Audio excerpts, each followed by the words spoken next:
ఇవాళైతే మనం వెజిటేబుల్ దమ్ బిర్యానీ అయితే ప్రిపేర్ చేసుకుందాం వచ్చేయండి. దీనికోసం అయితే నేను క్యారెట్, బీన్స్, ఆలు, బఠానీ తీసుకున్నాను. తర్వాత పసుపు, ఉప్పు, కారం, ధనియా పొడి, జీరా పొడి, గరం మసాలా, స్పైసెస్, కసూరి మేతి అన్నీ వేసుకున్నాను.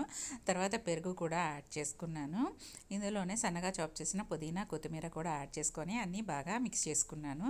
తర్వాత ఇందులోనే జింజర్ గార్లిక్ పేస్ట్ కూడా యాడ్ చేసుకొని మిక్స్ చేసుకొని మూత పెట్టుకొని ఒక హాఫ్ అన్ అవర్ అయితే పక్కన పెట్టుకున్నాను. తర్వాత పాన్లో నెయ్యి వేడి చేసుకొని అందులో స్పైసెస్ వేసుకున్నాను. తర్వాత పచ్చిమిర్చి, ఆనియన్స్ వేసుకొని ఉప్పు వేసుకొని ఆనియన్స్ ఫ్రై చేసుకున్నాను. తర్వాత ఇందులో కొంచెం జింజర్ గార్లిక్ పేస్ట్ కూడా యాడ్ చేసుకున్నాను.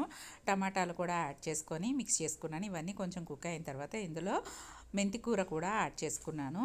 తర్వాత మనం ముందుగా మ్యారినేట్ చేసి పెట్టుకున్న వెజిటేబుల్స్ అన్నీ ఇందులో యాడ్ చేసుకున్నాను. ఇవన్నీ బాగా మిక్స్ చేసుకొని మూత పెట్టుకొని కుక్ చేసుకున్నాను. ఇలా కొంచెం సేపు కుక్ అయిన తర్వాత ఒకసారి మిక్స్ చేసుకున్నాను. ఇలా మిక్స్ చేసుకున్న తర్వాత ముందుగా బాయిల్ చేసి పెట్టుకున్న చనా, రాజ్మా రెండు యాడ్ చేసుకొని మిక్స్ చేసుకున్నాను. ఇలా మిక్స్ చేసుకున్న తర్వాత హాఫ్ కర్రీ అయితే ఒక బౌల్లోకి తీసుకున్నాను. తర్వాత మనం ముందుగా బాయిల్ చేసి పెట్టుకున్న రైస్ 80% కుక్ చేసుకున్నాను.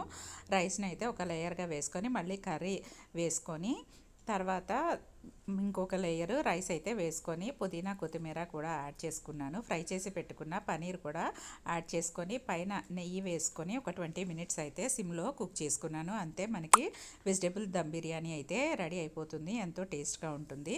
మీకు ఈ వీడియో నచ్చితే ప్లీజ్ సబ్స్క్రైబ్ మై ఛానల్.